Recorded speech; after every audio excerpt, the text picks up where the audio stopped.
மங்கள பட்டினில் மணக்கோலம் விவாகா வழங்கும் சுபமுகூர்த்த பட்டு சென்னை சில்க் டிநகர் வேளச்சேரி குரோம்பேட் மற்றும் திருவள்ளூர்.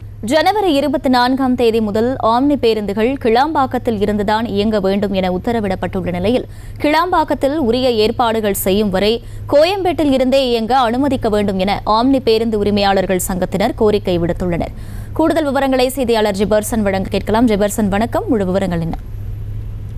சமீபத்தில் கிளாம்பாக்கத்துல பிரம்மாண்டமான ஏசியாவிலே மிக பிரம்மாண்டமான பேருந்து நிலையம் ஒன்று கட்டப்பட்டிருக்கிறது. இங்கிருந்து தென் மாவட்டங்களுக்கு செல்லக்கூடிய பேருந்துகள் இயக்கம் தொடங்கியது. பொங்கல் முன்னிட்டு அந்த பகுதியிலிருந்து வாகனங்கள், அதாவது பேருந்துகள் முழுமையாக இயக்க திட்டமிட்டு அதற்கான பணிகளும் முன்னெடுக்கப்பட்டிருக்கிறது.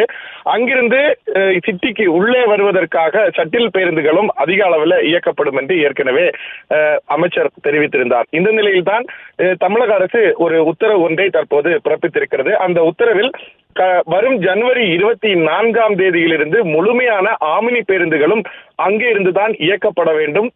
பயணிகளை அழைத்து வரும்போது ஆமினி பேருந்துகளும் முழுமையாக கிளாம்பாக்கம் பேருந்து நிலையத்தில் தான் அவர்கள் இறக்கிவிட வேண்டும் என்று உத்தரவு பிறப்பித்திருக்கிறது. இதற்கு ஆமினி பேருந்துகள் சங்கத்தினர் எதிர்ப்பு தெரிவித்திருக்கிறார்கள். குறிப்பாக அனைத்து ஆமினி பேருந்துகள் உரிமையாளர் சங்கம், தமிழ்நாடு ஆமினி பேருந்துகள் உரிமையாளர் சங்கத்தினர் தற்போது செய்தியாளர்களை சந்தித்த போது அவர்கள் கிளாம்பாக்கம் பேருந்து நிலையத்தில் சுமார் 1000 பேருந்துகள் வந்து செல்ல வேண்டிய ஒரு நிலை உருவாகும்.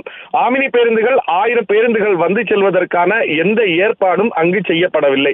குறிப்பாக 100 பேருந்துகள் வந்து செல்வதற்கான ஏற்பாடுகள் மட்டுமே செய்யப்பட்டிருப்பதாகவும், அதே போல அனைத்து ஆமினி பேருந்துகளுடைய உரிமையாளர்கள், அதாவது அங்காங்கே அவர்களுக்கு அலுவலகம் வைப்பதற்கான இடம் தேவைப்படுகிறது, அதற்கான இடமும் ஒதுக்கி தரவில்லை என்ற குற்றச்சாட்டை அவர்கள் முன்வைத்திருக்கிறார்கள்.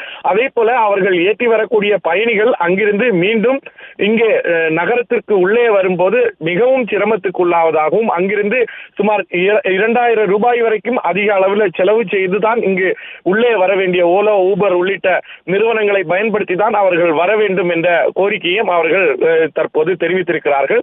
இதன் காரணமாக ஆமினி பேருந்தை பயன்படுத்தக்கூடிய மக்கள் தவிர்க்கக்கூடிய ஒரு நிலை உருவாகி இருப்பதாகவும், கொரோனா காலத்துக்கு பிறகாக ஆமினி பேருந்துகள் இயக்கம் அதிக அளவில் குறைந்திருக்கிறது.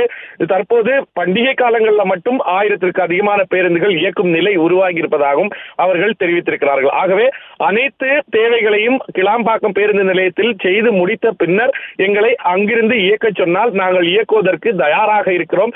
இல்லை என்றால் எங்களை மீண்டும் கோயம்பேடு ஆமினி பேருந்து நிலையத்தில் இருந்து எங்களை இயக்குவதற்கு, பேருந்துகளை இயக்குவதற்கு எங்களுக்கு அனுமதி வழங்க வேண்டும் என்ற கோரிக்கையை அவர்கள் முன்வைத்திருக்கிறார்கள்.